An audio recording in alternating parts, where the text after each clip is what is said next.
Hello, everybody. Welcome back to Tower Casuals, the Destiny Podcast. I'm one of your hosts, Corey Deerigan. Alongside me, as always, is the AI-generated Josh Finney. God damn it.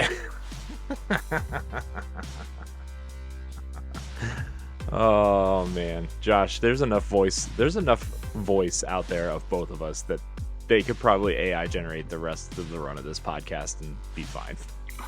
Honestly, you probably could. And I don't know if that's a good thing or a bad thing. Oh, man. Look, it just means we get to live in eternity once we die. Again, I don't know if this is a good thing or not. Oh, Josh, let me tell you, Josh. Since we recorded last week, it has been a fucking week, Josh. Let me tell you. It really has been. It has been an exhausting week. Yeah. So, the Friday after we recorded last week, at about 3:05 p.m. Eastern Standard Time, my phone just decided to stop working. Oh, that's lovely. It was working totally fine, and then it just stopped working. Just stopped working. Okay. Yeah. The only thing I could do was call my wife on Facebook Messenger, which, tell me the last time you used Facebook Messenger. I had to figure out how to install it. I try not to use Facebook Messenger. I'll put it that way. Yeah. So that was fun. So I went to the store to get it fixed, and I ended up just buying a new phone. Oh, well, I mean, I got a new phone. Not in the budget, but here we are. And then, Josh, my medication is not available right now. Oh, love it when that one happens. So my brain has been on a farce since Monday. You know what I mean? Yeah. You know what I mean, Josh? I do. And then this is between work, my other podcasts, and Xbox Casuals. This is my 17th podcast this week. Disgusting. Oh, man. It's been a great week, Josh. How's your week been? Has it been better than mine?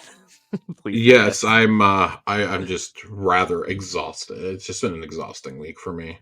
Yeah, it's been my partner got back very late last night, so oh yeah.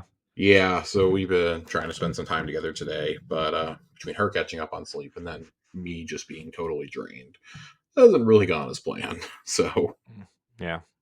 That's fair. That's fair. It's been a week, man. There's something else I was gonna say on the show too today, but now I forget. Oh yeah, I was gonna ask you. So, just talking to Ronnie a little bit in Discord today. What's the deal with Sydney Sweeney? Why is everybody obsessed with her? Is there like reason besides the fact that her boobs hang out of everything she wears all the time? I mean, the attractiveness is definitely part of it, but she's also she's a fairly decent actress. She's been in a couple of very big things lately, so like Madam Web. I know that Corey doesn't go to the movies, but you're right, I don't. I'm a terrible human.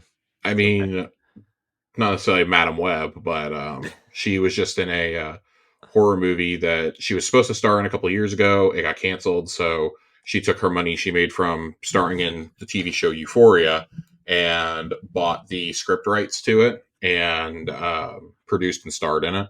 And it got really good reviews. And then she was in a rom-com a couple months ago with one of my favorite up-and-coming actors, Glenn Powell. She was starring opposite of him. So, yeah, she's been in a pretty decent amount of things lately. As well as, being out there for some social activism. So just kind of like a perfect storm of like, hey, she's the person that everybody's talking about in the moment. Okay. I don't get the appeal. But I haven't seen her in anything. So except for a Hooters SNL skit. So, which probably isn't Corey will see movies and TV shows that Sydney Sweeney is in like 25 years. Yeah. Maybe. When she's irrelevant and we're all dying. We're all in the retirement home. In the outside. Yeah. Destiny 7 will be out by then, and it still won't be fixed. Just kidding. Anyways. We have a lot to talk about this week, Yeah, Corey. help me, get me out of here. We have Out of this we have a game. lot to talk about. Last week we promised that we would talk about the weapon arsenal. This week, which means that we have like 8 weapons to talk about. Really should have done that second show. Now that I'm looking back on it, I really should have just talked about weapons for like 30 minutes. I want to kind of fly through this as quickly as we can. We asked for y'all's favorite weapon rolls in the Discord earlier this week. Got some responses about the ones I kind of expected, honestly. Um, there are there's some great god rolls out there. Well, let's put it that way. I think part of the fun of Onslaught has been not just chasing god roll, but trying to get the god roll with the shiny ornament on it.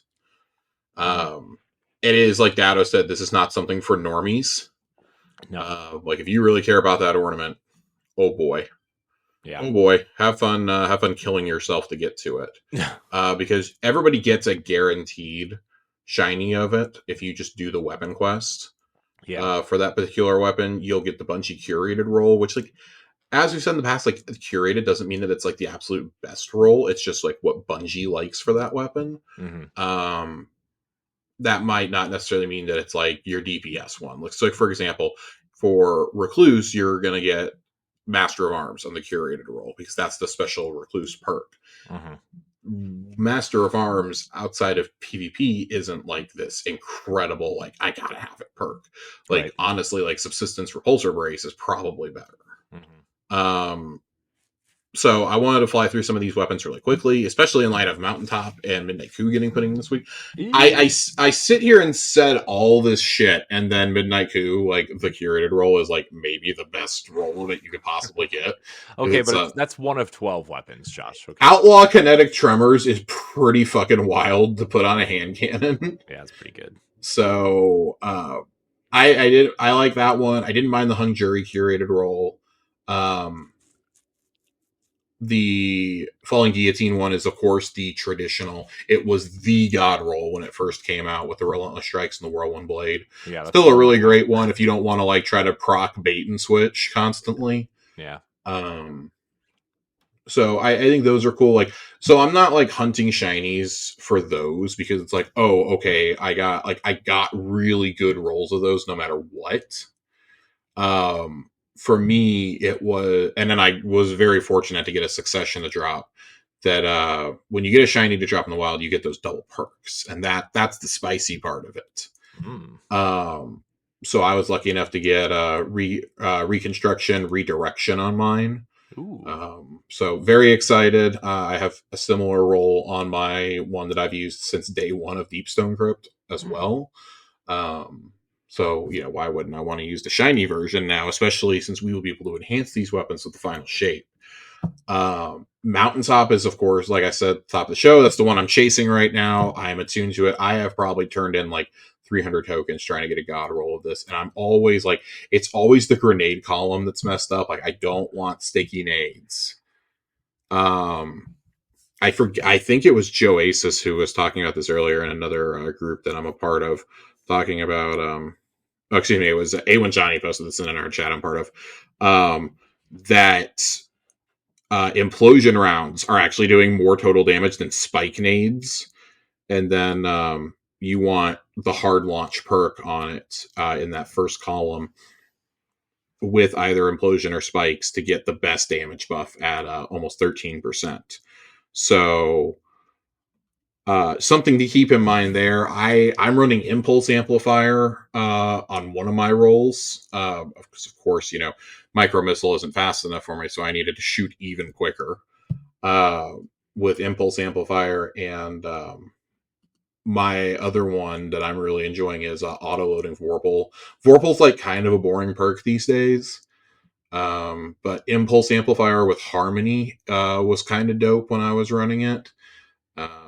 It's one of those, like, I need to do like extensive testing to figure out which role I want to keep, because this is one of the weapons I don't want to fuck with. Like, I want the special version of Mountaintop. I want a special Recluse. I'm going to get Special Blast, Furnace, and Hammerhead. And then I can probably call it a day. After I get those 4, I can probably call it a day. Like Midnight Coup. Okay, great, I got one. They gave me one. Fantastic. I earned a succession one through doing Onslaught. And like Elsie's rifle, okay, cool. I have a god roll on that one. I'm cool with holding off farming for more of those until I get the other ones that I for sure have to have. So, Corey, have you had any drops that you have liked so far? I mean, I've had some pretty safe drops. I don't know if I have any god roll drops. Like, I mean, I got a Recluse with Subsistence and Frenzy that I'm keeping, just Yeah. because that's a safe PvE roll that I enjoy. I did get Elsie's rifle with Zen Moment and Desperate Measures on it, so that's fun. But yeah, I also got an Elsie's rifle with Adrenaline Junkie and Rewind rounds, which is okay, I guess. But nothing too. I don't know, man. I feel like the guns that I have that have been brought back, I already have the rolls that I like on them. Like I have a hung jury with Subsistence and Firefly. Like I don't really need to go chase a hung jury, right? And not that hung jury is the best weapon out there anyway. So, I've been getting a lot of the same weapons and the same rolls for some reason. Honestly, like I've gotten a ton. I've probably gotten like 40 Recluses, and they all have had some variation of Frenzy and Subsistence and what was the other roll I had on it at one point? Hip Fire Grip and Master Arms. I have one of those. So it's just been a Yeah. combination of like those four. I mean, they intentionally made the best DPS rolls on a lot of these Yeah. rare, which is fine with me. I actually really like that, honestly, because it makes it feel that much more special when you get that roll. Yeah. Like I said, I think that I know some people were rubbed the wrong way by the way that Datto said it, but I don't think there was anything wrong with what he said. Like you can get a good roll by playing, a handful of waves of Onslaught. You can get good rolls. Yeah. But if you really want those god rolls, and especially if you want the shiny version of those god rolls, you're going to be playing nothing but Onslaught for like the next 2 months. Yeah. And I think that's okay. I think that's healthy. Like the game is, people are actually being pretty positive around this right now. Mm-hmm. The ones who are complaining about the shiny drop rates are folks who either complain about everything or who are, the normies who want things handed to them, Yeah. I'm okay with something being really rare and it being like, well, you had to be there for this. Yeah. I'm okay with that because I am one of those who thinks that Destiny needs a little bit more of that. That's why I always like the contest mode emblems. Like, yeah, I think they're pretty cool, but like that's like an elite group that gets those. Mm-hmm. And that's fine with me. Like, we're going to talk about the Pantheon in a little bit, and I actually really like the limited time stuff associated with that mode too. Yeah. I want to read off some of our communities. God rolls here real fast. Let me get that thread on up. Nadiki wrote in and said, the only God roll I have to share so far is Hung Jury with Kinetic Tremors, Explosive Payload, and some cool AoE for a Kinetic Scout. I would agree with that. I got Kinetic Tremors with, oh God, what was it? Hang on, I gotta pull up Dim. I actually really want to talk about this one. I was fortunate enough to get one with Kinetic Tremors as well. All right, here we go. Hung Jury. Scroll all the way down to the new Hung Jury. Oh shit! Did I not throw it in here? Oh no! Oh dude, where is it? I know I did not delete it. Oh boy. Did Josh delete it? No. None of the brave weapons are showing up in dim for me for whatever reason. That's really strange. Yeah, none of the brave weapons are showing up in my dim. Well, that's not good. No, it's not. I did get Succession with Box Breathing and Reconstruction. Yeah, box breathing on a sniper has been good like for forever. Yeah. Okay, well, I'm gonna have to go from I'm gonna go from fucking what's it called? Dim. I'm gonna have to try and say them. I got a rapid hit box breathing one for sure, and then I want to say I got kinetic tremors. Kinetic tremors precision instrument. That's the one I was thinking of. Hmm. So pretty excited for that. The one that I would like to get is kinetic tremors Firefly. Hmm. That was the one that I was pretty excited because I'm like 99% certain that I have that one. Hmm. Um, Oh, hang on. I got to refresh Destiny data. I haven't opened Dim in a little while. There we go. There we go. Everything's showing up again now. All right. Yes. So I have Firefly Kinetic Tremors with steady rounds on it as well, or flared magwell. Um, it's that thing's going to be a monster. I can just delete. Basically, at this point, if you get a hung jury with Kinetic Tremors, you can essentially delete every other roll you've ever gotten of that gun. Hmm. Kinetic Tremors is that good of a perk, in my opinion. And the curated one that they hand you, I believe, is one for all rapid hit. I like one for all, but I'm approaching this from a perspective of if I'm running a scout in PvE, I'm probably helping a lot with either ad clear or champs. So I like procking the one for all perk. Hmm. I've been a fan for quite some time.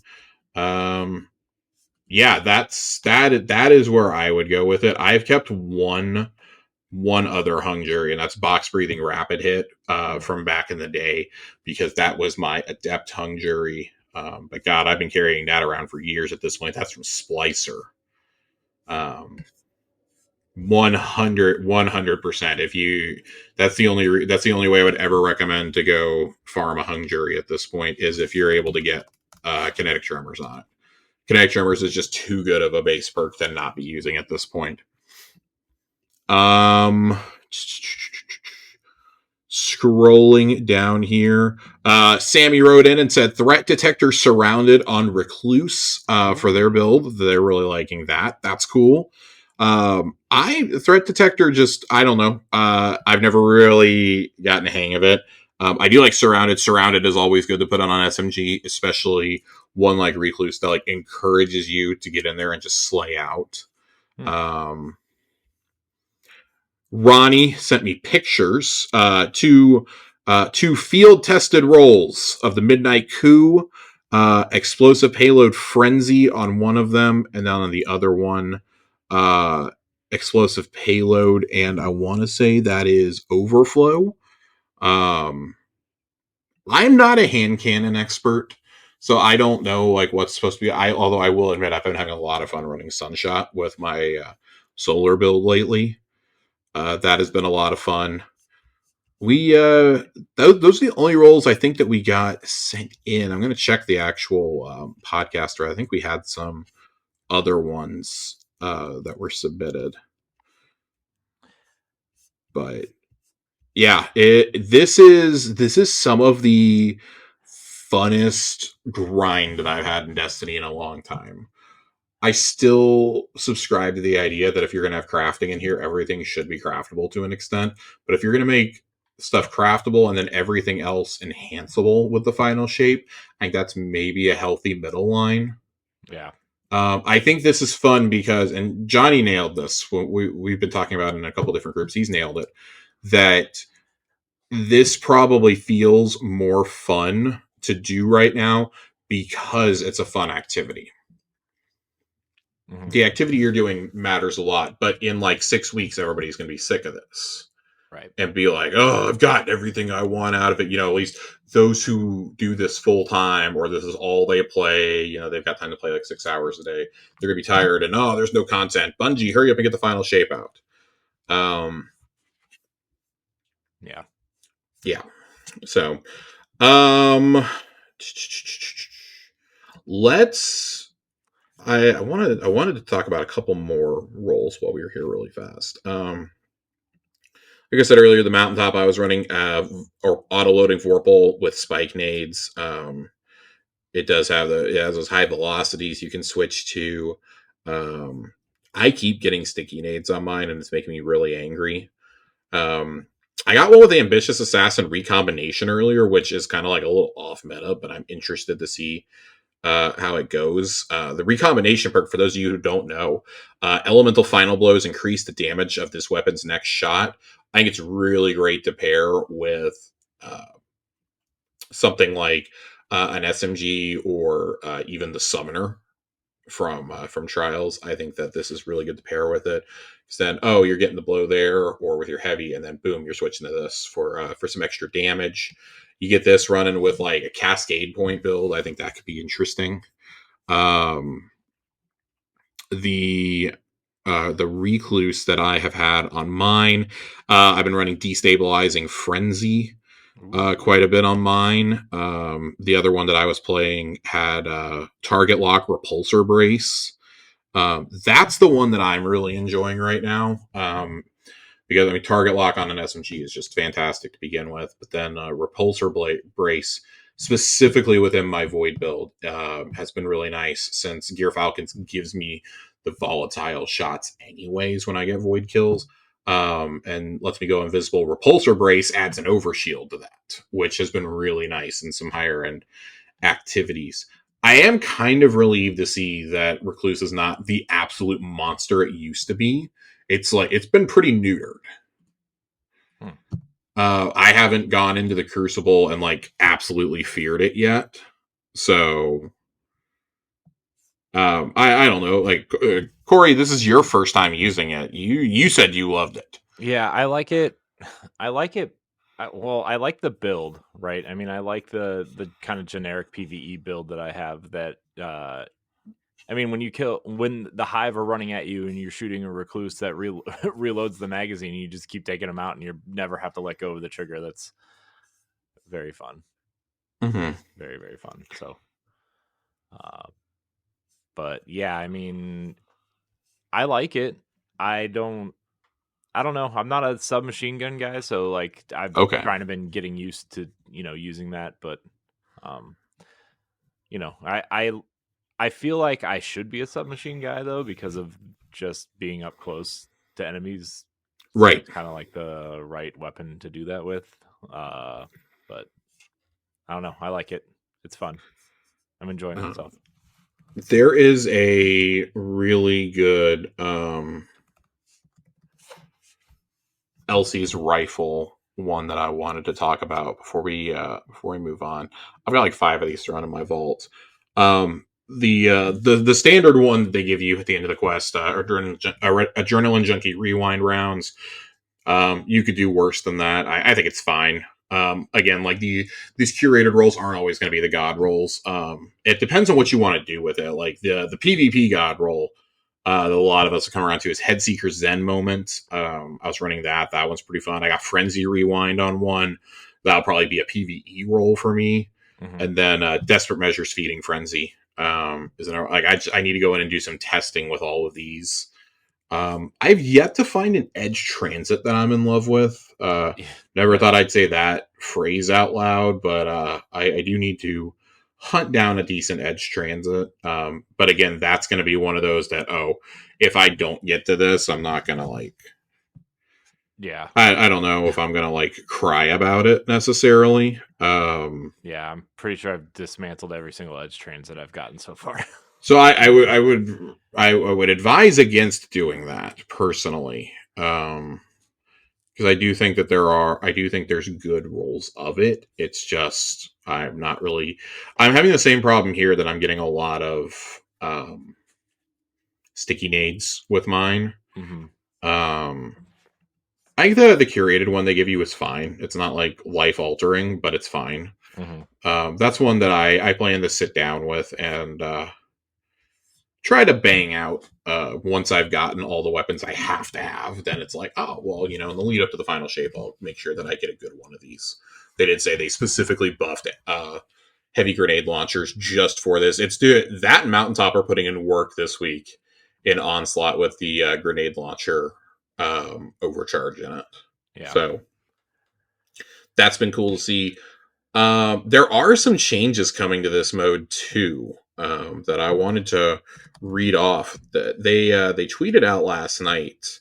there's been some concern about folks loading in and then leaving right away, Mm-hmm. or leaving right after wave 10, and that's just really agitating. That why wouldn't you just go do the fucking playlist activity at that point? Right. Um, Annoying.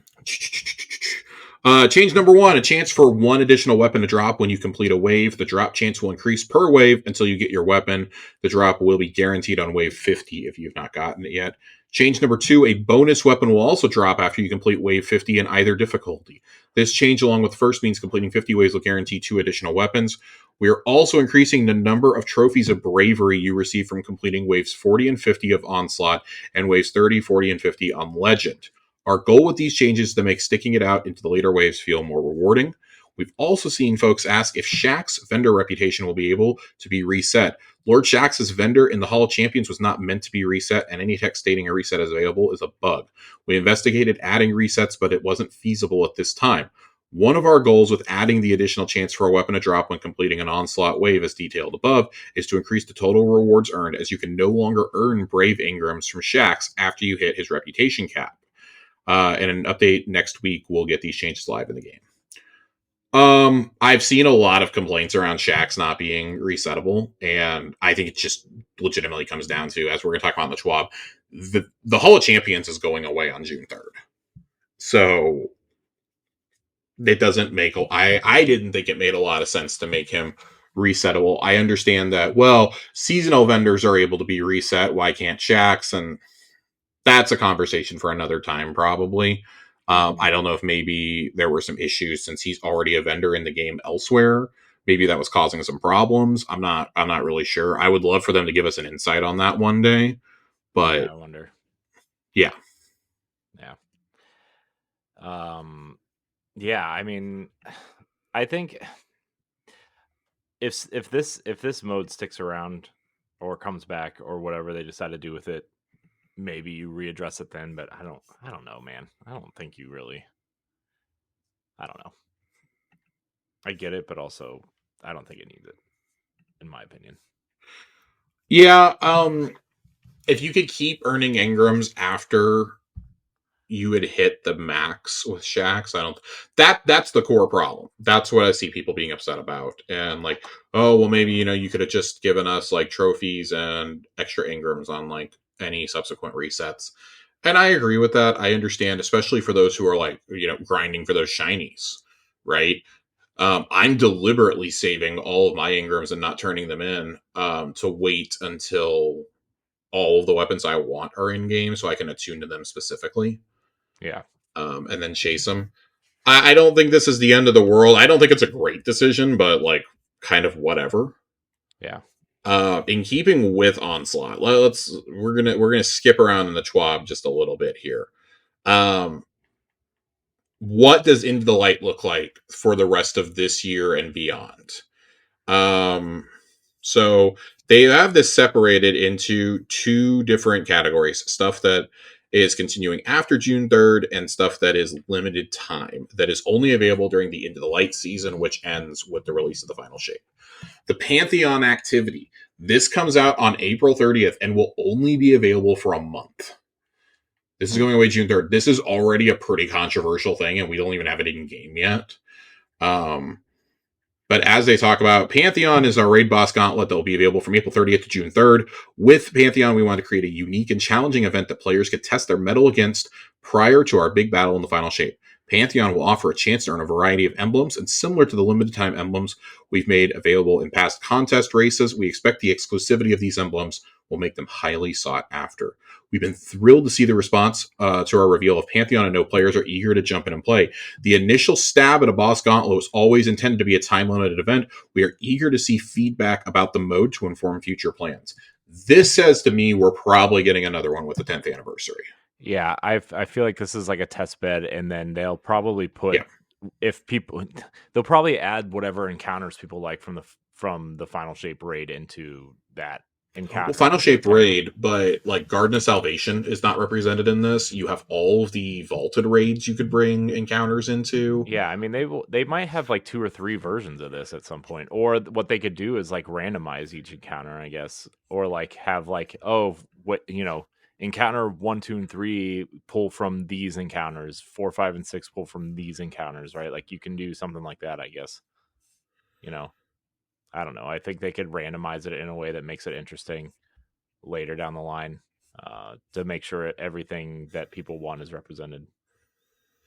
Yeah, as a matter of fact, Tiger Jesus writes in and asks, would you like to see Bungie do a pantheon of dungeon bosses and or strike bosses as well? Absolutely. Yeah. I mean, absolutely. you could and even that's make that you can even do that as like a 3-person event, and then the raid ones would be the 6-person ones. I think it's really cool that they're doing things like this because, like you said, I do think a 3-person version is probably the next thing that you see. Mm-hmm. I would like there to be I would like there to be a dungeon one, and have like the Ghost of the Deep boss encounter in there, or even the second encounter. Have one of those in there because it's supposed to be like some of the most challenging encounters, right? Mm-hmm. You want to have things like that. You want to have I don't know if you can represent duality then. Have the boss from Spire of the Watcher. Have maybe the ogre from the Shattered Throne. Have I don't know. I'd have to think. Have the second encounter of Pit of Heresy in there, where you're defending the plate against waves and waves of enemies. I think there could be some really cool things you could do there with a dungeon one. The strike one, I think, is a little more. I don't know, because now that we have actual mechanics to some of these strike bosses, maybe it's doable. But you would have to change some of the older boss encounters, which would be a great excuse to go back in and revamp some of the old raids or some of the old strikes, right? We've already seen them do that with some of the ETZ ones. Mm-hmm. There could be some interesting things to be done there. You could even include like some of these seasonal bosses that we've seen at the end. Yeah. You could throw them into a gauntlet like that, and be like, well, if you can master the 3-person ones, then you should go try the 6-person one. So there's a lot you can do in the future with this mode. I really like it. What else I really like is that the Pantheon event has a seal and title called Godslayer. I'm very excited for that. That is like part of what's motivating me to wanting to like finish Pantheon is I really want to be called Godslayer in game forever, because that's a title you don't take off. No, that's fucking cool. The Godslayer title earned through the Pantheon event and the Brave title earned through Into the Light triumphs will also be limited time rewards. As is the case with Moments of Triumph, these titles are meant to commemorate a unique moment of time and show other players your accomplishments during Into the Light. When you see these in the future, you'll know these are the guardians that stood tall as we prepared to battle the Witness. The limited edition variants of the Brave Arsenal weapons will only be available until June 3rd. The Hall of Champions and associated content such as the R-Site quests, armor chests, and weapon attunement will no longer be available after June 3rd. The Hall of Champions will have served its purpose as a base of operations. As we lead up to the final shape, some of the content associated with the Hall, like parade armor sets, will be available in the future. Based on the reaction of Into the Light, we've decided the Super Black shader will return later on as well, but the best time to get these rewards is before the final shape drops, when they have a deterministic path. We really like the attunement experience so far. While it won't be available right at the launch of the final shape, we're already working on bringing back a new attunement experience for Brave weapons sometime during Echoes. As for what's going to be available after June 3rd, the Onslaught activity and Brave Arsenal weapons will move to Vanguard Ops as a dedicated playlist when the final shape releases. Obviously, weapon attunement to return in a new form during Echoes. The PvP maps arriving on May 7th will stick around, obviously. Whisper and 0 Hour missions and rewards will continue to be accessible from Eris Morn and 801. You will launch these from the Legends tab. And then the Parade Armor. They will have information in the future on the new ways you can earn these rewards. But for items that take a good deal of time to earn, like Super Black, we want to make sure we honor that commitment when we bring it back. I like this. This is how you do it. You basically make it to where it is a we were there thing. And then in the future, and I would guarantee you're not going to see Super Black before, it's going to be at least 18 months before that thing's back in game. They're going to make it to where, hey, this was I was there thing. I grinded it out. Mm-hmm. And that's the way I think some of these things should be. I don't know if cosmetic things should ever be gone fully, except for things tied to like day one contest clears. Yeah. But something like this, I think that's a really cool, like, hey, we were there thing. Yeah. So I'm very excited. I have 4 weapon quests left after they drop after the next 2 weeks to finish before I get my Super Black shader. I'm pretty stoked for that. That is obviously the biggest thing in the TWAB this week. We do have one. It's at the top, and it's a very small nugget. But the Final Shape raid is coming a lot quicker than any of us thought. The Final Shape launches on June 4th. The Final Shape raid will drop on Friday, June 7th at 10 a.m. Pacific. That's probably because they don't want people to wait 10 days to see the end of this story, right? I mean, that's the suspicion. They had also told us that we were going to have, like, the campaign wasn't the end of the story, that ultimately the raid was the conclusion, and there would still be like story stuff to come after the campaign. Yeah. Tied to the Final Shape. My guess is that this is the catalyst, similar to how Last Wish was for the Dreaming City. Mm-hmm. My guess is that the world's first clear is going to be tied to story stuff. Yeah. And I think that's a good move. I understand why that's really frustrating for some people. Let's be honest, like, I see both sides of this. I have been a really big proponent of we get 10 days to get the legend clear, to get all leveled up, get ready to go. I'm a big proponent of that. We've never seen higher engagement with raids as a result with the 48-hour window. I also think that since there's going to be a lot of story and lore relevant in this raid, this is probably the right move. As long as you don't make this the norm, I think this is fine. Or if you're going to do it, I think Fran Mirabella had a good take on Twitter earlier where he was saying that if you're going to do this, cool, but after like maybe after you've verified world's first or something. Mm-hmm. You verified world's first, like maybe you let there get like to be a top 100 teams or something. Announce, hey, we're going to unlock normal mode now so that everyone can get in there and experience it. Yeah. And I do agree with that because contests should be a permanently selectable difficulty option. Yeah. This is nothing new. We're not reinventing the wheel. We've been saying it for a long time that I think that should be a permanently selectable mode after the raid race has been completed. Just, let there be something special like, hey, I did it on contest during that first 48 hours, and then have an emblem where if you've an emblem or a shader or something where you completed it at any time on contest, you get it. Those are kind of the healthiest options in my opinion. I'm looking forward to jumping in and trying it that weekend. I probably am not going to attempt a contest clear here. But you can bet your bottom that as soon as the contest stipulation clears on Sunday afternoon, I will be in there until I finish it.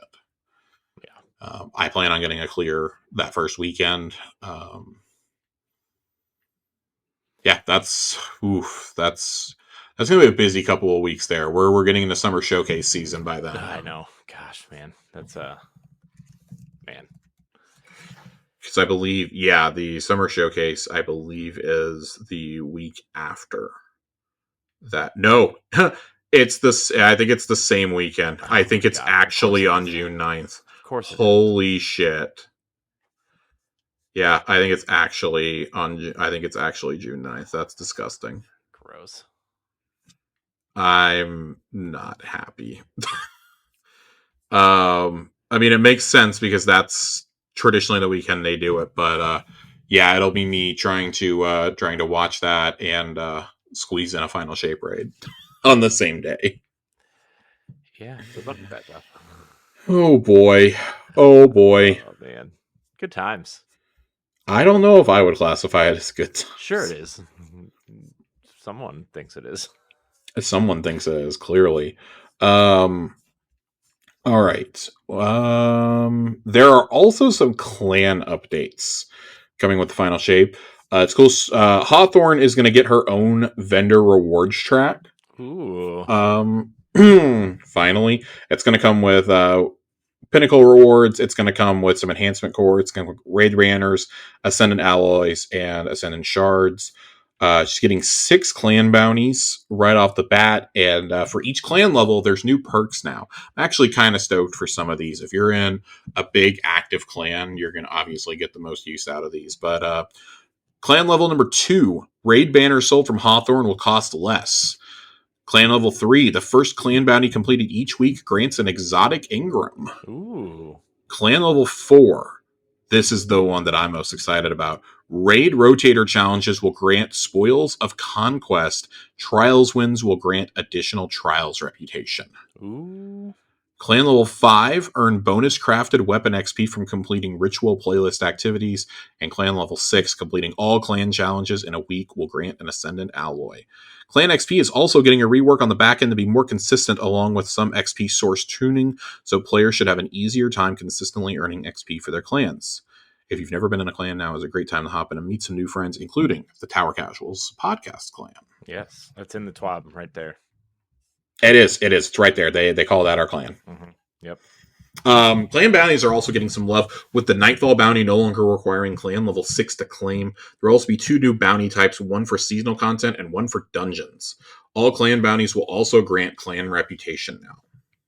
Ooh. I don't know why that wasn't a thing before, but it's here after years of us saying that they needed to do something with clans.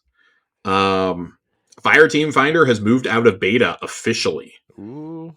Yep, it has officially moved out.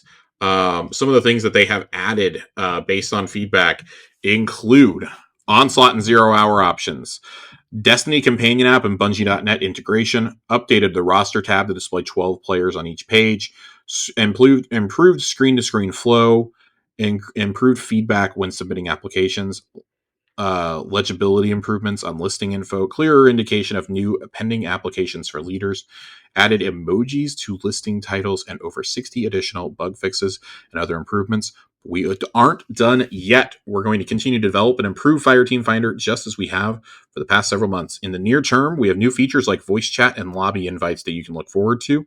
We want to give a big thank you to the community. We couldn't have done it without you. From your participation during our testing phases to your feedback these past few months, your passion for helping us make this a great experience has been instrumental in getting us to this point. I've heard nothing but good things for the most part from folks who have used Fireteam Finder. There's been a few mishaps. And specifically with Into the Light content, there's been some issues that I've seen. People joining legend runs when they are like way too underleveled and undergeared. Yeah. Like AKA joining legend runs while wearing blue armor. That is actually something that I saw earlier. Yikes. Or unmasterworked armor, like haven't even started upgrading, like they don't have above 50 in any stat. What? Come on. Yeah, I saw that earlier too. And then the group that had this person, and it was like kind of like trying to nudge them to be like, hey, you want to upgrade your armor and put some mods on at least? And the person countered with, I don't need to do that. 1v1 me in Call of Duty. I'm top 250 in Call of Duty, and we're like, oh, okay. So go play Call of Duty. Yeah, go play fucking Call of Duty. Leave us to Destiny. Sorry, you actually have to build craft in Destiny. These people are so stupid, man. Oh, yeah, so that's gonna be pretty interesting. Man, I wish. No, I don't. Never mind. Just keep going. What? I was gonna say, I wish I had the balls of some of these people sometimes, but then I'm just like, no, I don't want to be those people. Then you're like, nah, no, I'm good. No. Before we shift into questions, I wanted to shout out the reprised Whisper of the Worm mission. This is a really, really cool mission. It's, I think, still one of the best things they've ever done for Destiny 2. The mystery around discovering the mission is gone, but it's still every bit as cool. Cool. I think we're gonna try it this weekend. Mitch, it's not. It is not hard. No, but I mean, like, for somebody who's never done it before, that it'll be challenging for them. Yeah. I did like that there are some new twists to it, specifically in the boss room that I'll leave people to figure out on their own. But don't die. I had a really good time with it, though. I really thought it was cool. I felt like I had more than enough time to explore with the 40-minute timer, also to see if I found anything else. Cool. Yeah, that's always the thing with time missions. You never know, like, if you're gonna have enough time at some point or not. Well, I mean, the 40 minutes is more than enough because, like, most of us remember, like, the base version was always 20 minutes. Yeah. So, like, and Legend was too. So we are used to booking it through these missions. I look forward to attempting this on Legend. I have not done it yet. I'm waiting for the quests to stack up over 3 weeks, and then I'll go in and do a Legend run. Nice. Um, I think that Whisper is really cool, though. I kind of wish there was something else other than just like Whisper, the catalysts, and the ship to earn. Mm-hmm. But it is what it is. Though I think the oracles that you can shoot are still glitched. Just so everybody knows that only the fire team leader, I believe, is the one getting credit for them. We also loaded in. We did it on day one. We loaded in, and Joasis was instantly hit with legend completion, solo completion, and a quest auto completed for him. Oh, nice. Good job, Joasis. Yeah, it was really weird. We tried replicating it for like a half hour afterwards, and it didn't work for anybody else. PC He was far from the only one who got it. There were tons of videos coming out about that, which I found pretty funny. All right, Corey, let's get into some questions. We have a lot of questions. I want to hit the one from last week first. Okay. I had said that if we didn't get to your questions last week, we were going to do them this week. And I think there was only one question that I skipped, which was from Ronnie. Yeah, well, it's just Ronnie. And this kind of ties into a topic that we were going to bring up anyways. We said on Xbox Casuals we would bring it up this week. There have been a lot of rumors about Destiny 3 flying around for the last week and a half, 2 weeks. Yeah. That supposedly Destiny 3, according to somebody who, like 2 months ago in an innocuous comment, not only leaked the existence of the prismatic subclass, but also stated in the same breath that Destiny 3 is in the works. That person has come out of the woodwork now and clarified what they said and said that, from what I know, Destiny 3 has been in production to some degree at Bungie since the days of the Witch Queen coming out.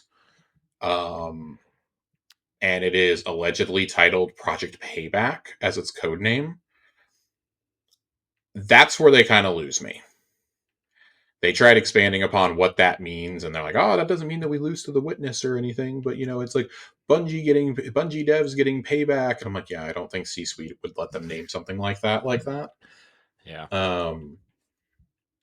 But I think it's interesting. I think it's an interesting idea that we potentially could see a Destiny 3 that apparently the plan was to do like episodes for 2 years and then have that be the end of Destiny 2 and launch Destiny 3. Which would make sense because you would skip a year of an expansion, I guess, right?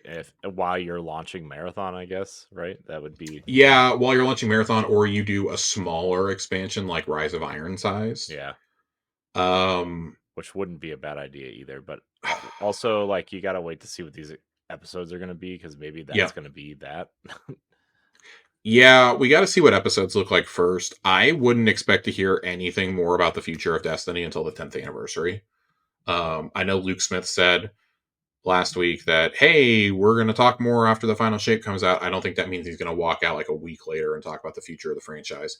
I think that means that in August, we're probably going to get a video. Yeah. Or maybe actually on the actual 10th anniversary, they come out and drop a video for us and talk about it. Which would be awesome. That would be... It would be really cool. It'd be really cool. It'd be a really fitting conclusion kind of to this journey that we've all been on. I think also know there is a sense of like a lot of folks are going to jump ship after the final shape. Yeah. And that's okay. Like that happens with online games. Yeah. Like, I mean, look at I cannot emphasize to you how normal of a thing this is. I mean, yeah, like WoW, and I mean, well, I was going to say Final Fantasy, but I feel like Final Fantasy is growing at this point. Yeah, I mean, Final Fantasy hasn't hit that point where it's going to start dipping. Yeah.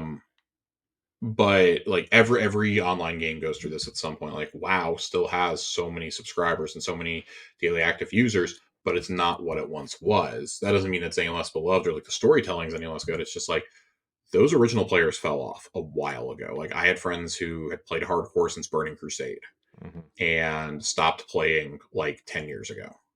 Yeah. And but then they did WoW Classic and they're like, yeah, we're kind of back in. So WoW Classic. I want to emphasize like how normal this is. But Ronnie wrote in and goes, "You're in the game development chair, head of creative, and the green light is lit on more Destiny content past what we know so far. What goes away? What carries over? What enemy do we face in the new saga?" I gotta be completely honest with you. If you do a Destiny 3 that does not give me what I've already earned, and I understand how tricky of a rope this is to walk, if you don't give me what I've already earned and bring all the content I paid for forward, we're going to have a problem. Because I understand that you want it to be Destiny 3. We want the content that we paid for. We want all the shit that we've earned. I swear to God, if I have to load into this game and earn Gallarhorn for a fourth time, I might actually scream. If I have to sit there and earn some of the weapons that we've been seeing since Destiny 1, again, I might actually scream. I don't want it to be like, oh yeah, we're bringing forward the Vault of Glass, we're bringing forward the Leviathan raid, for the game's third anniversary. Like, no, the stuff that already exists should be a part of this from the beginning. Yeah, I kind of feel like that you either got to do one thing or the other. You either have to wipe the slate entirely clean, or you have to figure out how to get all this stuff to be like together, right? In one package. Every other MMO does it, right? Every other MMO finds a way to do it, right? And I don't know. I am of two opinions of this, and they are conflicting opinions. So I don't really know which way to lean. I guess for devil's advocate, Yeah. To play devil's advocate to your point, Josh, I'll play the card of Destiny 3, right?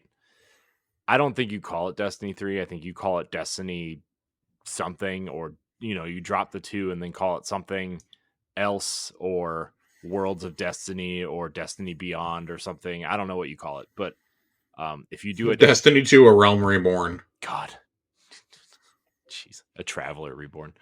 Where was it going? Oh yeah, so like I know what they want to do. They want to wipe the slate clean to get new people in, right? Yeah, and that's game development 101. Yeah, and to do that, you have to drop the numbers, but also you can't bring that baggage forward of the old games, right? And that's because that's what's scaring new players now is like, A, you can't play everything anyway, and B, like the game has been going on for Destiny 2's been going on for 7 years. So like there's not really a great jumping in point. So because I would say the most important campaign to Destiny 2 would be Forsaken, and you don't get it. So I don't know, man. I think they got to make a clean cut, even if you're not even the Guardian anymore, right? Like, what if you're just? So I feel like Guardian? That would be the change that would be made. Yeah, a new Guardian. Is that they would make it to where you don't play as the Guardian anymore. Like maybe the final shape is to send off for the Guardian. Yeah. I don't like the idea of that either, though. Like I have such a long history with this character at this point that I just don't want to do that. It's a tricky situation because I mean you risk if you do Destiny 3, like how are new people going to want to come play this if everybody's stuff from Destiny 2 carried over? Mm-hmm. But if you don't carry everything over, you're going to piss off and alienate basically everybody who plays the game. So you're in between a rock and a hard place. I'm interested to see what Luke Smith has to say about this. But if I'm in the chair, I'm biting the bullet and I'm letting things transfer over. Yeah, but the thing is like everybody's arguing you want everything to bring forward, but you don't.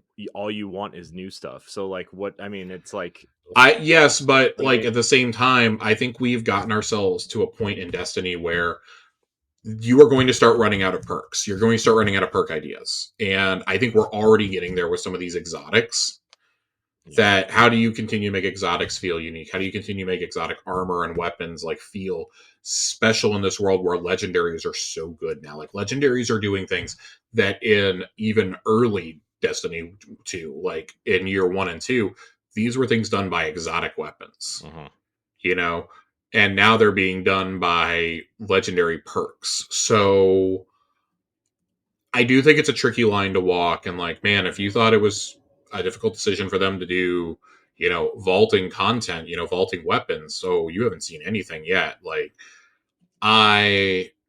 it's hard for me to believe that they would let things transfer over. And I mean, like if I'm in charge, like obviously it's different. Like if I'm in charge, I'm letting all this shit transfer over. I'm actually making it a mandate that everyone's vaults, that all the content they paid for is restored to Destiny 2 and it comes forward with them. Like, this is just a new iteration. We're dropping the 2. It's just going to be called Destiny. we're going to do episodes for like for a couple of years, and in the background we're going to work on a new engine to redeploy everything on. Mm-hmm. And I know people are like, we got to get off Tiger, we got to get off Tiger, we got to get off Tiger. Getting off the Tiger engine is going to change the feel of the game, and probably not in a good way. I think that's what everyone needs to understand. Like, you need a new version of the Tiger engine. You don't want, I call it like fucking Leopard or something. I don't know.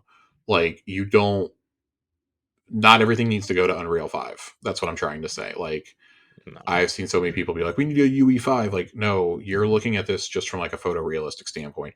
You're not looking at this from a gameplay perspective. Like, the jankiness of the Tiger engine is what's always given Bungie's games their feel, because it's their custom in-house engine and they can tune it the way they want it. Mm-hmm. It's a little bit different than UE5. I hate to break it to you guys. Not everything needs to be put in that. Now, that being said, I do believe Marathon is being developed in Unreal. So maybe they're using Marathon as a test bed. Who knows? It's certainly easier to hire programmers if you're working on an engine like Unreal. Yeah. I would say the enemy you're going to face in the new saga, if I got to choose, it's the Vex. Oh, it's got to be the Vex, unless you introduce this entirely new race. But you have to. They are introducing the Dread, and I feel like you don't introduce the Dread if you don't have story content to back that up. Yeah, but also like you gotta address the Vex, man. Yeah. Like they've been put on holds for so long. Like they've just been in the background since Curse of Osiris, right? Like you gotta address that. It's one of the biggest. I don't know, man. It's like one of the biggest story elements that has a huge red flag on it for me. Like, yeah, I don't know. Yeah, I would agree. Let's get to this week's questions, though. Before we move on to questions, I have to bring this up too. There was a rumor that started going around this week and I think it was Paul Tassi who was talking about it, saying that at some point he had heard that before the buyout by Sony, Bungie had been working with Netflix on the early stages of a Destiny animated series. Mm-hmm. And that they had at least it was still early, but they had gotten to the scripting phase. And it's being pretty widely thought that that's what Luke Smith was more than likely working on, since he had been promoted to oversee the entire brand. Mm-hmm. My question is, do we think that that's totally dead, or do we think that we're going to hear about renewed efforts on that front around 10th anniversary time? I think I bet it's revealed around the 10th anniversary. I bet there's going to be like a huge multimedia push around the 10th anniversary if it's still going on. I think it's still going on. That's my guess. Bring Luke Smith out of the content vault. Yeah, I think if they really truly move this stuff up, like Mm-hmm. we kind of think they did, to kind of appease fans and kind of, do that kind of thing, you got to do something at the 10th anniversary that's not gameplay related. I think, in my opinion. Yep. And I think the thing to get people more excited about this universe is to do a multimedia push, whether it's, an animated series or, some blur shorts or something, or some books, or, something like that. You got to make the multimedia push. I think some sort of animated anthology would be the best way to go. Yeah, we've been pushing that narrative for years now. Yeah, that would be my opinion. Yeah, mine would be do an animated series. I've seen some people be like, well, we need to tell stories, but like they need to intersect with the things from the games. I don't necessarily think so. I think something like this would be for like the hardcore fans. Mm-hmm. But if you're just telling stories set in the Destiny universe, also, I think that makes it accessible to non-fans. Like, I have to think that they're looking at the success of The Last of Us, of Fallout, the Sonic the Hedgehog movies, the Mario Brothers movie, and Cyberpunk Edge Runners, and going, this is a super rich IP in terms of story and narrative content. We can do this. Mm-hmm. We can do this and have it not end up like Halo. And the way you do that is you don't do anything live action. Yeah. Don't do it live action. Do it animated. There is no shame in doing it animated. You can do things in animation that you can't do in live action, and for like a fraction of the cost. Not everything needs to be live action. That would be my pitch. And I mean, Sony has so many projects in development. Like one of the things when Sony bought Bungie, they said, we look forward to helping them grow and expand the IP into new fields. Mm-hmm. So, like, what's going on there? Like, at one point, they had the person who directed Arcane working for them, and he's no longer at the studio. But they've hired executives from Netflix to like come in and handle that part of the studio, and they're still there. So that makes me think they got to be working on something. Mm-hmm. Um, I'd like to see that. Anything, even if they announced it this year, is probably like a year and a half off, bare minimum. Mm-hmm. I don't think they're going to come out and be like, "Oh yeah, it's coming out this fall." Like, no, that's not how this works. The best thing would have been to have had it ready around the time of the final shape, but I'm with you. I think a big multimedia push is coming. I've always wanted more comics. Mm-hmm. I think comics work so well for this universe in particular. Like, I'm not opposed to the idea of a novel. I think, like, funny enough, I think Bungie and Microsoft really nailed it with the Halo novels. Mm-hmm. And like those, that's like the one part of the franchise that I think 343's continue to do just as good, if not better, than Bungie did. Is the novels and like the lore that's not in the games. I think have just continued to be awesome. We've got some of the best Master Chief content ever out of those books, but they used it as a way to expand upon things that are just mentioned in the games. And I think that's how you can use graphic novels and animated shows to do that here. Yeah. I want to see the journey of Shin Malphur. Like, I want to see the Reef Wars. I want to see Drifter's adventures before he comes to the tower. Like, I want to see this shit on screen. I would love the story of Riven and Tyrannus to be animated. That could be really cool too. Like, there are so many things you can do. You could show Clovis descending into madness in this. You could show the Saints Crusade, from both Saint and the Elixir's point of views. Like, there's so many stories you can do. Six Fronts, Twilight Gap. Yeah, you can do some things. You can show what the collapse looked like. Yeah. You can show what exactly did Savathun do to stop Nezarec and the Pyramid Fleet during the collapse. Yeah. We can see, I want to see some of these lore books adapted. Like, how did Rolk come to be a disciple? Yeah. I know we get that in the lore, but like, I want to see that actually played out on screen. Mm-hmm. I talked about Shin Malphur. You're going to do that. You get Dredge and you get Razel Azir. Like, I want to see these. These are things I want to see. I want to see, Shidra Ito's journeys. Her meeting Mithrax and things like that. I want to see all this stuff. Yeah, you could. There's hundreds of things you could do. There are, like, literally, you could come up with like 13, 14 anthologies just like right there off of what we just said. Yeah. So, yeah. I mean, you could even make, I mean, all those animated cutscenes throughout the seasons too, right? I mean, and not just past lore or, things we haven't seen in the game, but even that stuff you could fully flesh out at some point without just a 2-minute voiceover, like that would be right. like Zavala's journey with his family would be a really interesting episode, right? And his like leaving and coming back, I think that would be really cool to see, but I don't know. Yeah. All right, let's finally move in the questions at like a half hour after I said we were going to. Yeah. 27 minutes. 27 minutes. I blame Ronnie.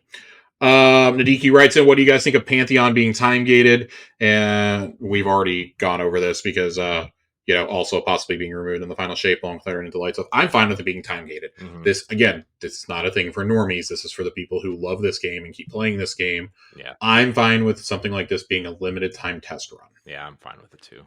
There's just no way around it. And those emblems are some of the coolest they've ever done, by the way. Yeah. Like, those are fucking dope. I will 100% be doing this. Fucking dope. Jiggly Panda writes in and asks, I know I asked a question about the Fallout show, but I want to ask this. Why is Amazon producing good adaptations left and right with things like Fallout, The Boys, Invincible, and many more, while other companies fail, such as Paramount with Halo? I'm going to be real with you. Part of the reason that all three of those are successful is less having to do with Amazon and more the fact that the people who created those properties in the first place are intimately involved in their creation. Like, Invincible is lifted directly panel for panel from the graphic novels. Like The Boys is done in consultation with the writers and the artist on that series from the comics. So they're able to change things that they would have done differently from the comics. Like The Boys actually is like pretty decently different from the comics, in my opinion. Um, as for Fallout, I mean, Fallout's Fallout. Like they work directly with Bethesda on it. Like Todd Howard has said repeatedly, we talked about this on Xbox Casuals, but he has said repeatedly, him and the writers both, that like they would come to them with story ideas and be like, hey, this is what we're going to do because we want this to be a story that takes place inside the universe. We want to be different than these other shows and these other movies. And Todd and them would tell them, yes, you can do this. No, you can't do that, based on what they are planning for the future of the franchise themselves. Mm-hmm. And I think when you get creators involved like that, like in The Last of Us, I know The Last of Us is HBO, but The Last of Us absolutely needs to be in this category with adaptations. Having the actual creatives that worked on the games being your producers and or writers goes a long way. Or who worked on these comics, it goes a long way. Mm-hmm. That's your difference maker right there, in my opinion. So I would say it's less about Amazon and more about that. Like, the problem with the Halo series is far beyond like, oh, studio politics, this and that. With Halo, they're trying to do what these other shows are doing. They're trying to appeal to fans of the IP and to people who have never played the games. The problem is Halo has so much deep lore at this point, it's going to be almost impossible to satisfy both audiences. And it's almost like maybe we should just worry about creating a good story first and foremost. And if it's good, the people will come. I personally wasn't a huge fan of the Mario movie, but there's a reason why it was successful. Yeah. And that's because it respected the games. The Last of Us is successful because it respected the game source material. Like, it helps when your story is already so cinematic that you can translate it into a series with no problems. The test for me is going to be, is this Horizon series that does not follow the games, that is very much like Fallout. It is meant to exist alongside the games and be in that universe. Is that going to be good? God of War is supposed to be a direct retelling of the 2018 game. Is that going to be good? I think that's a mistake, especially if you're not going to remake the Greek ones. I think you should probably address. I mean, I'm almost certain that you're going to see a lot of that in flashbacks. But fair, but still, I don't know. I think that's all. I think and it's also about like what's an easier sell. Like those the two new games have outsold the original trilogy by so much at this point. It's not even funny. Yeah. Like I would go with the most popular one too, frankly. Yeah. I think that, and then there are some franchises that just, I think, are borderline impossible to adapt.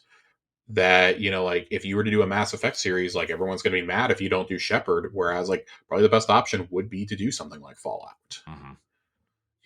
But and again, like that was the argument we made about Halo. Like, well, it either has to be an exact retelling of the games or it can't follow Chief at all. And instead we're in this weird alternate reality with Chief, and it just doesn't work at all.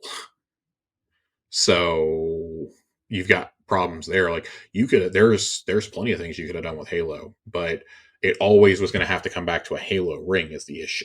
Yeah. So Halo's got its own issues, and it's almost because there's too much history and too much legacy there. The Last of Us, there's 2 games. Yeah. Invincible, there's a comic. There's a comic run. The Boys, there's a comic run. Fallout, there's a handful of games, sure, but you're working directly with the studio to make this. Instead of retelling 3 or 4, you're doing this to exist alongside everything and honor all the games that came before. There was references to every game in this series. And there's even like confirmation of some of the canonical endings of these games, which for the first time Bethesda's had to put its foot down and say these are the canon endings, whether you like it or not.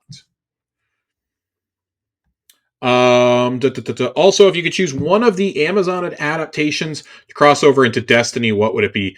I want Invincible just so I can be a true superhero. I don't like I know you said this is your last crossover question. I don't want anything. I'm so tired of crossovers. There is not a single Amazon property that I look at and I'm like, yeah, I want that in this game. And that includes Fallout. I don't want Fallout in here.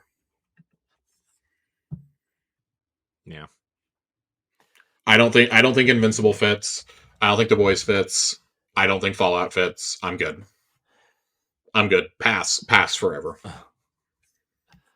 Yeah, I can't really think of any crossovers I really Yeah. No, like, I don't know how many times we have to say this. I mean, yeah. I mean, I'm not. I. I'm more like if it fits, sure, but like I'm not like clamoring for anything. You know, I mean, like the Mass Effect one was one, right? But then you got fucking Ghostbusters, and it's like, what are you doing? Yeah, it's like for every decent one you do, or that makes sense. Like I didn't like the Fortnite stuff, but it made sense. It was, oh, it came to the Epic Store and we put Destiny stuff into Fortnite. Cool, you still took Fortnite armor and made it look like it belonged in Destiny. I think it's a little bit hard to do that with superheroes. Yeah. I just, and I just don't think they're going to cross over with something like that. That's me personally. Sammy writes in and says, "What's your favorite faction in general, and why?" Like enemy, like the other. Any kind of faction. I'm assuming any kind of faction. Hmm. I mean, Examples were given as the Elixni and the Vex. I really have grown to enjoy the Elixni, right? I mean, Mithrax and Ido and even Aramis to an extent has made them more interesting, and her conflict is way more interesting. So I would say the Elixni and like kind of the bond we've kind of made with them. Yeah, I really like the Elixni story. I think from a purely a story standpoint, a lot of love has been given to the Cabal. I'm gonna go with our space rhinoceros friends. Um, they're not my favorite aesthetic, and they sure as hell haven't given me my favorite weapons. But I think that the journey that the Cabal have gone on from being just these like brutish warlords that Rockets McDickface that we were shooting from behind the boxes in D1 to being our most trusted allies really says a lot. And it like really embodies like what does it mean to be a guardian and a protector of Earth. I think when we look at the story that we've gone on with them and with Zavala's trust in Keitel and things of that nature, I think it hits pretty hard.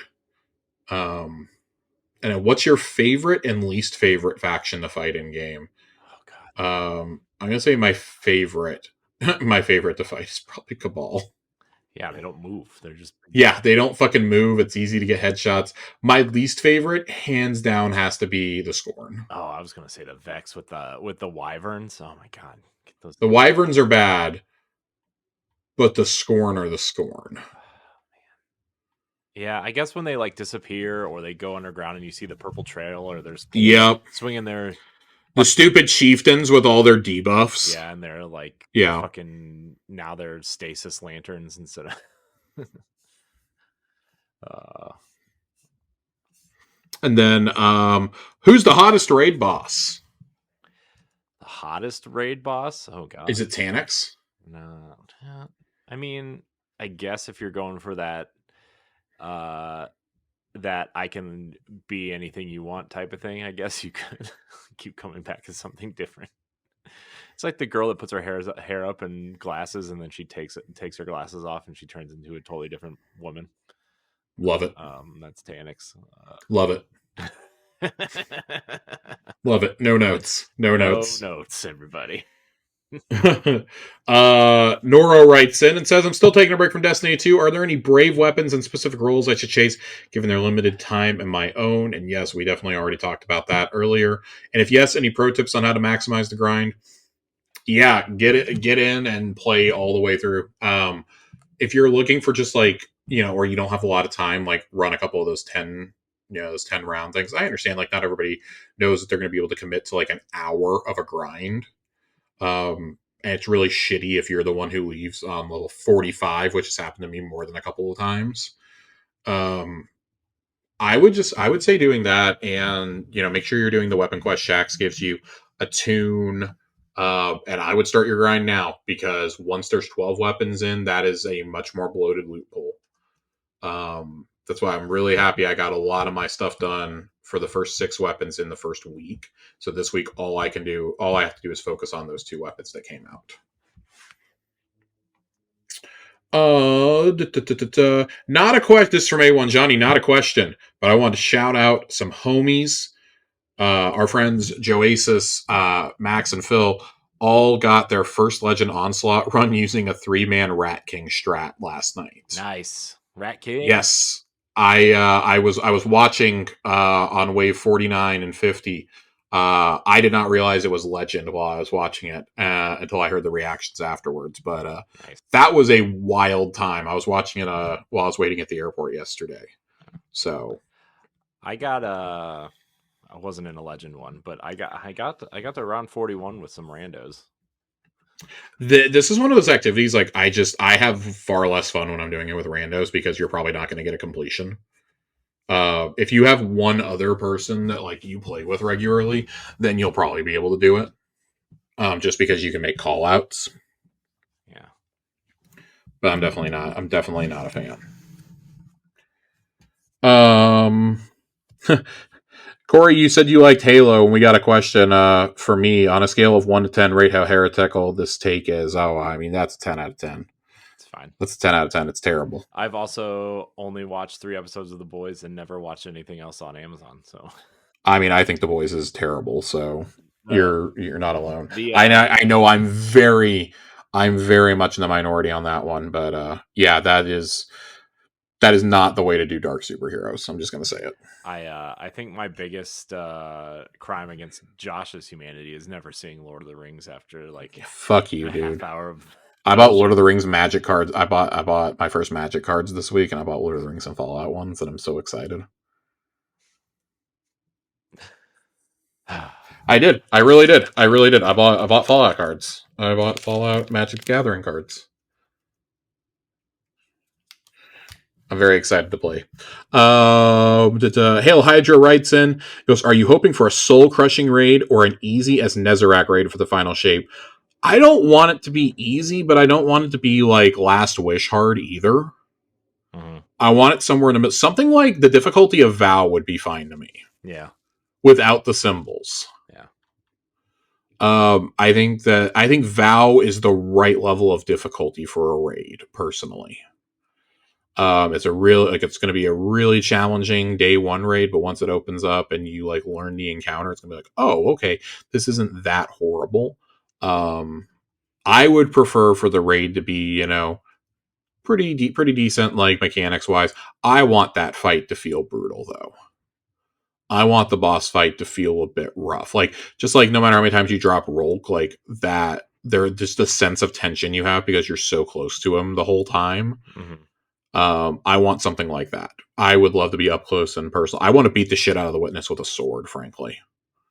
So, I do hope for an experience like that. I want it to be somewhere kind of in between because, I mean, Nezi was easy even on contest. There's a reason why it's the highest contest we've ever had.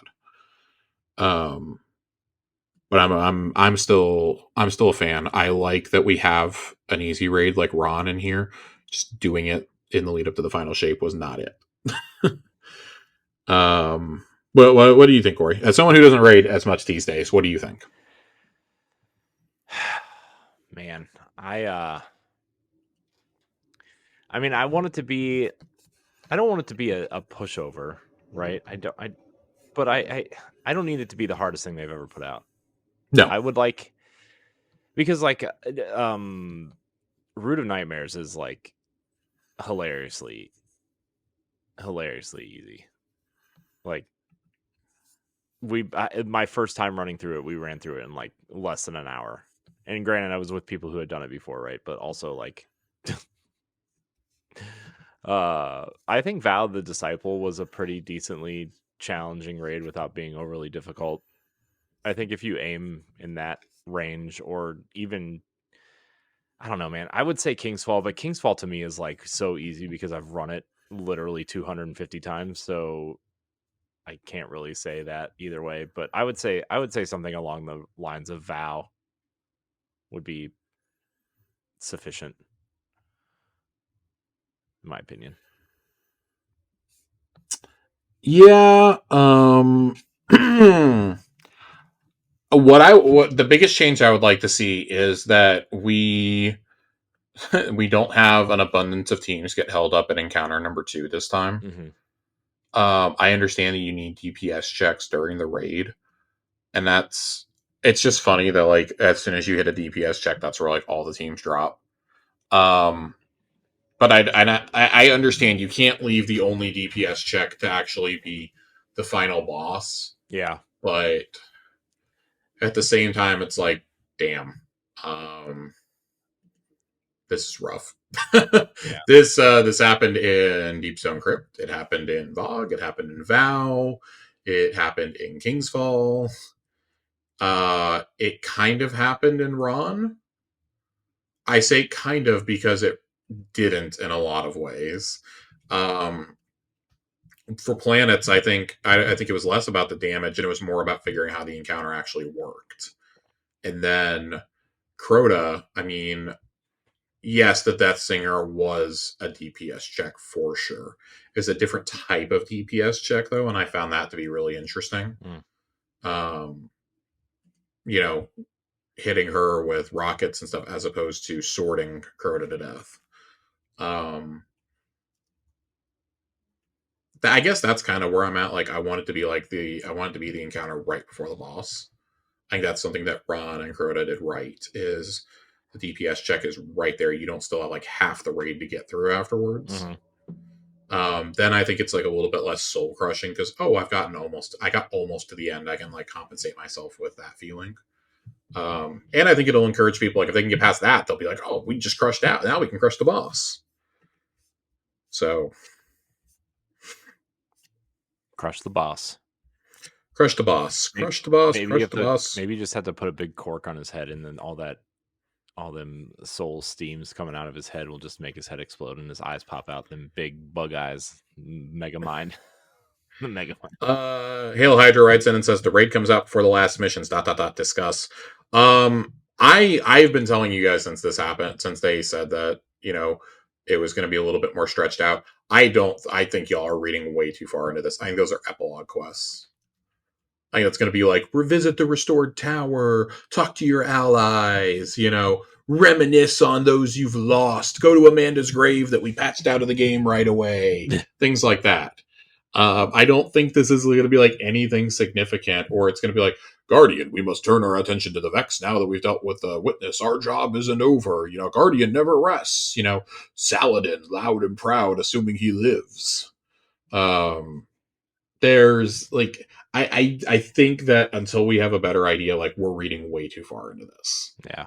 I don't think it's going to be anything like super significant. I mean, I guess I'd like to be wrong, but I think at most, maybe you unlock a new destination. Maybe you unlock some new stuff from the raid getting done. Maybe that's what unlocks like the final prismatic fragments or something, or like that's what puts the random rolled exotic class items into the game, or like more than likely you're going to get an exotic quest to go get that traveler trace rifle, heavy trace rifle. I would be floored if that was not the raid exotic or a quest tied to the raid. Yeah. So.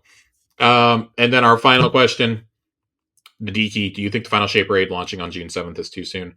Yes and no. I've enjoyed the 10-day waiting time. That makes me feel like I don't have to kill myself. But as we said earlier, I absolutely understand this because it likely has a cutscene and it has the conclusion of the story tied to it. They don't want folks to have to wait a couple weeks to see this. Like for a fan base that is already like really on edge about this shit. That's fine. Like, they haven't tied anything major like that to a raid since Last Wish. So I'm interested to see how it goes. Yeah. I don't think it's the worst idea in the world. Yeah. Yeah, no, I agree. I agree with you. I don't know if I have anything smart enough to add. I'm not smart. It's okay. We shall see. We shall see. We shall see. All right. Before we get out of here, Corey, we have a lore corner tonight. It's nothing big. Lore corners really aren't going to be like that huge leading up to the final shape. We'll do collector's edition lore here pretty soon. But Shax has had some interesting tidbits for us. Every time that you finish a weapon quest and go talk to Shax, he gives you a blurb about the history of that weapon in game and like has some meta references. I really like those, and I think those are important to read. But also the lore on some of these guns is interesting. So we're going to start with 2 pieces on Elsie's rifle this week. This is the actual blurb on the gun. Shax's massive hand swallowed up his pen. He effortlessly held the map in the other. The fierce wind at the highest point of the old tower couldn't pull the paper from his hands. Elsie surveyed the horizon. The city, alive and vibrant, stretched out before her, overlaid in her memory with its corpse. She turned and pointed. There, the edge of Core West. That wall fell first in the bombardment. As Elsie turned, Shax shuffled around her, still clutching his map. Perimeter south. Hive sappers dug in under the wall. Batza was overrun at the old gate. It hadn't been reinforced in years. Anchor District. A pyramid ship landed and crushed the water tower. By the time Elsie finished her resuscitation, Shax's map was dark with annotations. He set a hand on Elsie's shoulder, gentle in his movements for all his size. On my oath, these walls will not fall again. I really love that we're bringing Elsie and the Dark Timeline back into the story because we haven't really talked about it in a while. And we were all kind of wondering, like, since the Dark Timeline, like, kind of doesn't exist anymore, is there any way that it was going to be made story relevant again? I think we may have actually had a question about this recently, or I was talking about it with somebody, one of the two. And I think this is really cool that we're referencing it here, and it's kind of being used for the End of the Light stuff. That's cool to me.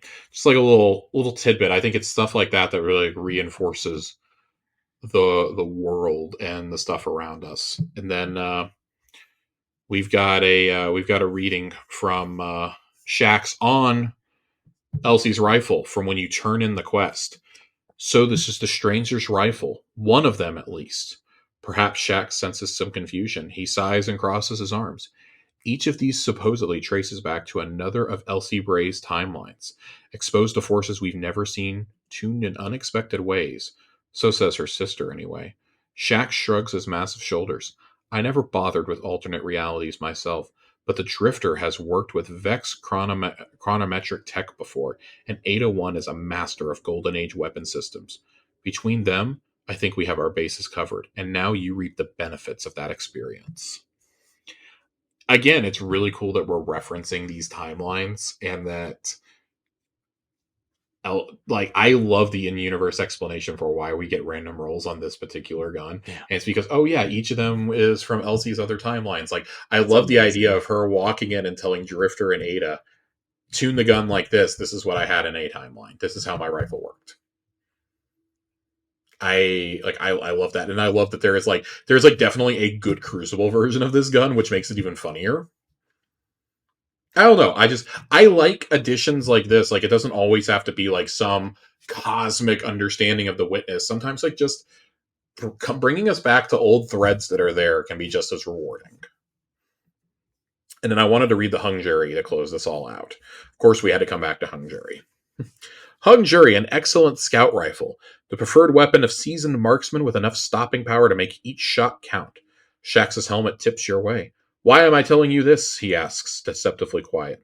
Weapons doctrine is meditative. I recommend daily resuscitations. You'll sleep better. You aren't certain that Shax's bellowing will contribute positively to your sleep patterns, but luckily Shax has already moved on. He studies hung jury with what you imagine as a thoughtful expression. Do you know?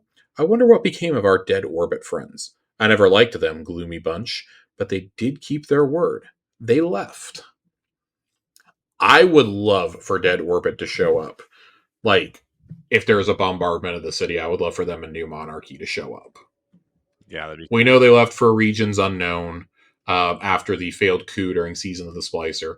I would love for them and like maybe like some of the Reef forces to show up. Maybe Aramis, like everybody just shows up at the end. I think that would be really funny to see. Like maybe they're there for like a space battle at the beginning or something. Yeah, that'd be cool. That'd be really interesting to see what would happen if they were all. Have you ever wondered what it looks like if My Chemical Romance came to save your ass? They're gonna be mad that the Super Black Shader was just given away. Talk about a black parade. One could say that they will be carrying on. Carry on. That's why I made that reference. All right, Corey, get us out of here. And My Chemical. I think we're done for tonight. What a time of my life. Anyways, I never left that time. oh yeah. Do you know that he's like an artist now? like a Always has been. He had a graphic novel when I was in high school. yeah. That's kind of cool. Anyways, enough of that. One thing, everybody out there, for watching and or listening to this episode of Tower Casuals. Josh, we're approaching 200. 6 weeks. We are approaching 200. In fact, 6 weeks, man. I appreciate your time as always, Josh. Where can we find you? Josh_Fenn 2 N's. Nice. You can find me at I am Corey HD. You can follow us at Tower Casuals. Join the Discord. Play into the light with some friends. Prepare for the final shape. One thing, everybody, for watching and or listening. And until next time, we love you. Goodbye.